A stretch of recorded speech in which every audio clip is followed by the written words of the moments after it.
Hello friends, तो आज हम प्रूफ करने वाले हैं ट्रायंगल चैप्टर के एंगल बाइसेक्टर थ्योरम को। तो पढ़ देते हैं थ्योरम क्या है। Proof that the internal bisector of an angle of a triangle divides the opposite side internally in the ratio of the side containing the angle. कुछ इस तरीके से, जैसे एक ट्रायंगल है ABC और इसका एंगल बाइसेक्टर AD। तो यहाँ पे प्रूफ करना है AB upon AC is equal to BD upon DC। तो पहले क्या करेंगे, इससे बाइसेक्टर के पैरेलल एक लाइन खींचेंगे, लाइन ड्रॉ करेंगे यहाँ पे। तो ये एंगल और ये एंगल दोनों बराबर हो जाएगा अल्टरनेट इंटीरियर एंगल से। तो एंगल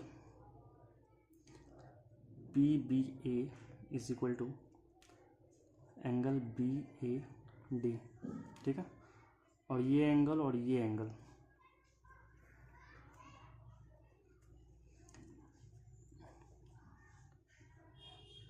इसका रीज़न हो गया अल्टरनेट इंटीरियर एंगल, ठीक है। और angle BPA is equal to angle DAC, इसका रीज़न हो गया एंगल ऑफ कॉरस्पॉन्डिंग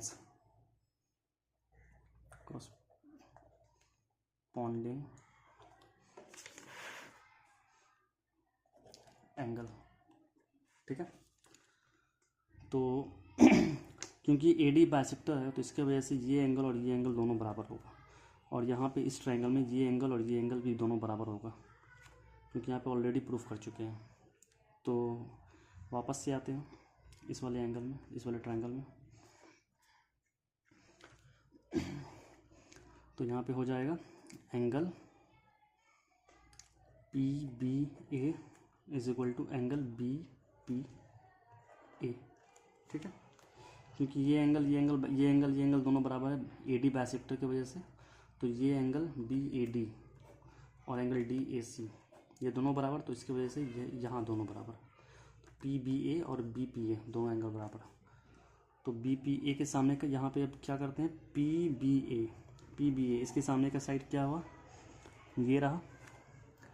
और BPA इसके सामने का साइड क्या हो गया, ये रहा।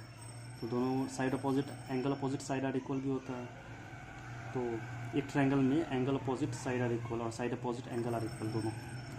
तो यहाँ पे लिख देंगे PBA के सामने का साइड हो गया AP, और BPA के सामने का साइड हो गया AB, ठीक है। तो इसके सामने का साइड हो गया AB। तो अब आते हैं यहाँ थेल्स थ्योरम के पास। वापस से आते हैं थेल्स थ्योरम का, क्योंकि ये लाइंस और ये लाइन पैरेलल है तो ये दोनों ट्रायंगल सिमिलर हो जाएगा।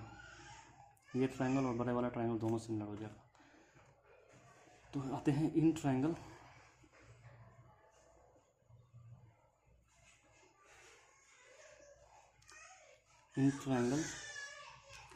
PBC एंड ट्रायंगल AB और C, ठीक है। तो यहाँ पे हो जाएगा CA upon AP is equal to हो जाएगा CD upon DB by Thales theorem, ठीक है, बाय थेल्स थ्योरम। और AP की जगह पे हम लोग क्या लिख सकते हैं, AB लिख सकते हैं। तो AC upon AB is equal to CD upon DB। तो हो गया proof, AC upon AB is equal to CD upon DB। तो इसी को रिवर्स करके लिख सकते हैं AB upon AC is equal to BD upon DC, जो हम लोग को यहाँ प्रूफ करना था। और इसी थ्योरम के बेस पे एक क्वेश्चन और है। In the given figure AP bisect angle BAC कहाँ है, BAC ये रहा। इस एंगल को बाइसेक्ट किया क्या, AP। If A B is equal to 4 centimetre और ए सी कहाँ है, ए सी 6 सेंटीमीटर और B P is equal to 3 centimetre, then find the length of C P. तो ये बताना है। तो क्योंकि एंगल बाइसेक्ट यहाँ कर रहा, तो यहाँ पे एंगल बाइसेक्टर थ्योरम इजली लग जाएगा। तो हो जाएगा क्या, 4/6। जैसे ए बी अपॉन, थ्योरम क्या था पहले, A B upon A C is equal to B P upon P C, ठीक है।